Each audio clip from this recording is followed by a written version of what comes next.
ఇక ఎవరి అవసరం లేకుండా కొత్తగా పుట్టుకొచ్చిన పార్టీ దూకుని మనం అక్కడ చూడొచ్చు. ఎస్ కేరళలో సంబరాలు ఎస్ టీవీకే సంబరాలు మనం చూద్దాం ఒకసారి. టీవీకే బిగ్ టీవీ స్క్రీన్ పైన మీరు చూస్తున్నారు టీవీకే సంబరాలను. గణేష్ ఎస్, ఎందుకంటే ముందుగా ఎవరు ఊహించనిది కొద్దిమంది మాత్రం ఊహించింది. ఎందుకంటే విజయ్ నిజంగా ఊహించాడనేది కూడా మనం చెప్పలేంది. దాదాపుగా టీవీకే 112 స్థానాలు అంటే కేవలం 6 స్థానాలు సాధిస్తే చాలు మ్యాజిక్ ఫిగర్కి దగ్గరైపోయినట్టే. ఆయన అధికారాన్ని సింగిల్ లార్జెస్ట్ పార్టీగా ఎవరి సహాయం లేకుండా ఆయన అధికారాన్ని తమిళనాడులో చేపట్టబోతున్నారు. ఇందులో అనేక ఫ్యాక్టర్స్ కనిపిస్తున్నాయి. ఆయన కేవలం అధికారం చేపట్టడంలో ఎప్పటికున్న ద్రవిడులకు సంబంధించిన పార్టీలకు సంబంధించిన అన్నింటినీ బ్రేక్ చేయగలిగారు. మరోవైపు డిఎంకే కేవలం 52 స్థానాలకే పరిమితమైంది. డిఎంకే కేవలం రికార్డు స్థాయిలో తమకు సీట్లు వస్తాయని చెప్పింది. జయలలిత రెండోసారి ఏదైతే టీవీకి అభిమానులు రోడ్లపై సంబరాలు చేసుకుంటూ ఉన్నారు. ఒక్కొక్కరిగా రోడ్లపైకి వచ్చి ఇక ఈ విజయాన్ని బహుశా ఇప్పటివరకు ఆగండి సంబరాలు వద్దు అని అన్నా కానీ ఇక అభిమానులు ఆగే అవకాశం లేదు. కరెక్ట్. ఇప్పుడు వాళ్ళందరూ బయటకు వచ్చి సంబరాలు చేసుకుంటున్నారు. ఇటు విజయ్ నివాసం దగ్గర కూడా పోలీస్ బందోబస్తు పెరుగుతూ ఉంది. బహుశా ఆయన ముఖ్యమంత్రి ప్రమాణ స్వీకారం సినిమాను ఆపగలిగారు కానీ ఆయన విజయాన్ని మాత్రం ఎక్కడ ఆపలేకపోయారు. విజయానికి సంబంధించి ఒకసారి వచ్చేసిన తర్వాత ఇప్పుడు మళ్ళీ రిలీజ్ అవుతుందేమో. కరెక్ట్. విజయ్ నివాసం దగ్గర భారీ భద్రతను ఏర్పాటు చేశారు. విజయ్ నివాసం దగ్గర విజయ్ కుటుంబ సభ్యులు సంబరాలు చేసుకుంటున్నటువంటి దృశ్యాలు మీరు చూస్తూ ఉన్నారు. బయట రోడ్లపైన విజయ్ పార్టీ అభిమానులు, ఇంటి దగ్గర విజయ్ కుటుంబ సభ్యులు, ఈ ఆనందానికి అవధులు లేవు. పైగా ఇక్కడ కొత్తగా పుట్టుకొచ్చిన పార్టీ, సింగిల్గా పోటీ చేసిన పార్టీ, ఎన్నో అడ్డంకులు కల్పించినటువంటి పార్టీ. ఈవెన్ రోడ్ షో నిర్వహించడానికి కూడా అధికార డిఎంకే పార్టీ ఎన్నో అడ్డంకులు సృష్టించినటువంటి పార్టీ ఇలా దూసుకుని రావటం, అధికారానికి కేవలం ఇప్పుడు 8 సీట్ల ఆధిక్యం దగ్గర మీటర్ స్పీడ్ వెళుతుంది, 110 వేగంతో వెళుతుంది. ఇంకొక 8 సీట్లు టీవీకే ఖాతాలో వేసుకుంటే ఎవరి అవసరం లేకుండా టీవీకే అధికారాన్ని కైవసం చేసుకుంటుంది. అది చరిత్రను తిరగరాసినట్టే గణేష్. ఎస్, ఎందుకంటే ఇక్కడ మనం ఒక ఫ్యాక్టర్ చూడాలి. ఆయన 70 సినిమా జననాయకుని ఆఫ్ చేస్తే ఆయన మొత్తం డిఎంకే కావచ్చు ఏఐడిఎంకే సీట్లకి 70కే పరిమితం చేశారు. అక్కడ ఆ జననాయకుని కొన్ని లీక్ అయినట్టు ఉన్నాయి, కొన్ని క్లిప్స్ లీక్ చేశారు. ఇవి కూడా జనాల్లో ఆ టీవీకే అధినేత విజయాన్ని ఎమోషన్ పెంచడానికి ఉపయోగపడుతుంది.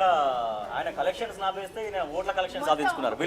ఆ ఓట్ల కలెక్షన్ మొత్తం విజయ్ తమిళనాడు గురించి ఒక్కొక్కరు అభిప్రాయం తీసుకుందాం. ఫస్ట్ రాజేష్ దగ్గర నుంచి. Yes, exactly. అంటే విజయ్ పార్టీ పెట్టినప్పుడు ఇంత వేవ్ వస్తుంది, ఎట్ ఏ టైం పోటీ చేయగానే ఇంత భారీ ఎత్తున విజయం సాధిస్తారని మాత్రం ఎవరు ఊహించలేదు వాస్తవానికి. సరే, కొంత ఎగ్జిట్ పోల్స్లో చెప్పినప్పటికీ కూడా నిజంగా నాకు కొంత డౌట్ ఉండే. మహా అంటే ఒక 30-40 సీట్స్ వస్తాయేమో. ఎందుకంటే ఉమ్మడి ఆంధ్రప్రదేశ్ ఉన్న సమయంలో చిరంజీవి పార్టీ పెట్టినప్పుడు చిరంజీవి కూడా అత్యంత ప్రజాదరణ గల హీరో. ఆయన పార్టీ పెట్టినప్పుడు 18 సీట్లకు పరిమితమయ్యారు. నిజంగా ఒక ప్రపంచం సృష్టిస్తారనుకుంటే కేవలం 18 సీట్లకే పరిమితమయ్యారు. అఫ్ కోర్స్ 70 లక్షల ఓట్లు సాధించారు చిరంజీవి అప్పుడు. సో అయినప్పటికీ కూడా అదే అటువంటి ఫలితాలు రిఫ్లెక్ట్ అవుతాయి కావచ్చు. మహా అంటే కొంచెం ఒక 25-30 సీట్లలో విజయం సాధిస్తారేమో విజయం నేను ఖచ్చితంగా భావించా. ఎందుకంటే తమిళనాడులో తర్వాత పుట్టుకొచ్చిన ఏ సినీ ప్రముఖుడు కూడా ప్రభావాన్ని చూపించలేదు. అందుకే ఇప్పుడు టీవీకే విజయ్ కూడా సినిమాకి చెందిన వ్యక్తులు అంటూ వచ్చారు. సినిమా వాళ్ళు అయితే ఏముంది ప్రభావం చూపించారా, విజయ్ కూడా అన్నటువంటి పరిస్థితి కనిపిస్తుంది. మళ్ళీ పవన్ కళ్యాణ్ పార్టీ పెట్టినప్పుడు కూడా చాలా పెద్ద ప్రభంజనం. తర్వాత మళ్ళీ ఆయన టీడీపీ సపోర్ట్ చేయడం, తర్వాత మళ్ళీ కూటమిలో పార్టీ చేయడం, సో అట్లా జరిగింది. కానీ ఆయన ఆశించినంత విజయం దక్కలేదు పవన్ కళ్యాణ్కి. అఫ్ కోర్స్ ఇప్పుడు పార్టీ పొత్తు పెట్టుకుని 21 సీట్స్లో 100% స్ట్రైక్ రేట్ విజయం సాధించినప్పటికీ కూడా ఇదే లెవెల్లో ఉంటారేమో విజయ్ కూడా అనుకున్నాను. తమిళనాడులో ఒక్క విషయం చూసుకుంటే ఆంధ్రప్రదేశ్లో కాస్ట్ ఈక్వేషన్స్ ఎక్కువ ప్రభావాన్ని చూపిస్తే తమిళనాడులో దాన్ని వాళ్ళు బ్రేక్ చేయగలుగుతారు. అంటే తమిళనాడులో ఎంత కాదనుకున్నా ద్రవిడ దాంట్లోన పార్టీలు అన్నీ కూడా క్యాస్ట్కి వ్యతిరేకం అని చెప్తాయి. కానీ ఖచ్చితంగా 100% పార్టీలు అన్నీ కూడా ఆ కులాల చుట్టే తిరుగుతూ ఉంటాయి. ఎందుకంటే ప్రతి నాయకుడు కూడా వాళ్ళు పోటీ చేసే నియోజకవర్గాన్ని ఏది తీసుకున్నా వాళ్ళ కులాలు అక్కడ ఆధిపత్యంలో ఉండడమే ప్రధాన కారణం కనిపిస్తుంది. ఎందుకంటే అటు డిఎంకే కావచ్చు, అన్న డిఎంకే కావచ్చు, కులాల ప్రాతిపదిక లేకుండా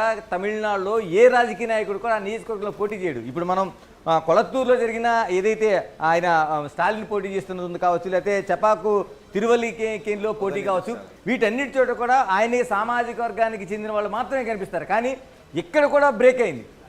అంటే ఇటు స్టాలిన్ కావచ్చు, కొళత్తూరులో ఆయన వెనకబడి ఉన్నారు, తర్వాత ఉదయ్ స్టాలిన్ కావచ్చు, ఆయన చపాకులో వెనకబడి ఉన్నారు, ఇవన్నీ చూస్తుంటే పూర్తిగా తమిళనాట ద్రవిడ రాజకీయాలకి ఒక చర్మగీతం పాడి కొత్త రాజకీయ శక్తిగా విజయ్ ఆవిర్భించబోతున్నాడు అనేది మనకి రూఢిగా మనకు కనిపిస్తోంది. ఇప్పుడు ఏం ఆశిస్తారు అంటే ఇప్పుడు ఎలాగ చూసారు యూత్ అంతా కూడా కేవలం యూత్ ఓట్లే అంటానికి కూడా లేదు, వీలేదు లేదు. మనకి ఇక్కడ, ఎందుకంటే చాలా సెక్టర్స్ ఇక్కడ దాని ప్రభావం చూపిస్తూ ఉంటాయి. సో ఏ ఫ్యాక్టర్ ఇక్కడ కీ రోల్ ప్లే చేసింది అనుకోవచ్చు టీవీకే విజయం వెనుక? అంటే మనం ప్రధానంగా మాట్లాడుకోవాల్సింది ముందు నుంచి కూడా ద్రవిడ రాజకీయాలు అనేవి ఒక గిరి గీసుకున్న రాజకీయాలుగా మనం చూడాలి. అందులో ప్రధానమైన అంశాలు ఏంటంటే ద్రవిడ మున్నేటగా కజగం ఏర్పడినప్పుడు ఉండే ఏదైతే బేస్ ఉందో, అంటే ఉన్నత కులాలు అనేవి పూర్తిగా అణగదొక్కుతున్నాయి కాబట్టి వాటి వ్యతిరేకంగా ప్రయాణం చేయాలి, సామాజికంగా ఉండే ఏదైతే పరిస్థితుల్లో వాటికి అనుగుణంగా వెళ్ళాలి, మరోవైపు పథకాలకు సంబంధించి ఎక్కువ పథకాలు ఇచ్చి పార్టీకి పట్టం కట్టాలనేది, మరోవైపు కేంద్ర రాజకీయాలకు భిన్నంగా అక్కడ ఉండాలని, కేంద్ర రాజకీయాలు అక్కడ మన అణగారి తొక్కుతున్నాయి కాబట్టి వాటికి వెళ్ళాలని, తర్వాత హేతువాదానికి సంబంధించి ఖచ్చితంగా ఒక లైన్ తీసుకున్నారు. ఎందుకంటే పెరియార్ కాలం నుంచి కూడా హేతువాదం అనేది అంటే దేవుడు ఆ నమ్మకాలకి పూర్తి విరుద్ధంగా నడుస్తున్న ఏదైతే బేస్ ఉందో డిఎంకే కావచ్చు అన్నా డిఎంకే కావచ్చు, వీటిని ఎక్కడైతే ఉందో వాటన్నిటి ఒక ఐదు కీలకమైన అంశాలు మనకు ఆ ద్రవిడ పార్టీ వీటన్నిటిని బ్రేక్ చేసి విజయ ప్రయాణం మనకు డిఎంకే ఏఐడిఎంకే. సో ఎప్పుడు వీళ్ళైనా కాకుండా కొత్త పార్టీకి అవకాశం ఇద్దామంటే వాళ్ళకి విజయ రూపంలో ఒక నాయకుడు కనిపించినట్టుగా అనుకోవచ్చు. ఎగ్జాక్ట్లీ. కనబడుతూ ఉంది. పళనిస్వామి ఎంతవరకు ఇది చేయగలుగుతారు అంటే పళనిస్వామికి కూడా కొన్ని బ్యారియర్స్ ఉన్నాయి. ఇప్పుడు జయలలిత ఉండుంటే పరిస్థితి వేరుండి ఉండేది. కాబట్టి జయలలిత లేని డిఎంకే, జయలలిత లేని రెండో ఎలక్షన్ గా మనం వాటికి భిన్నంగా ఇవాళ తమిళనాడు ప్రజలు తీర్పిచ్చారు. కరెక్ట్. ఇప్పుడు డిఎంకేకి ఏడిఎంకే కాకుండా డిఎంకే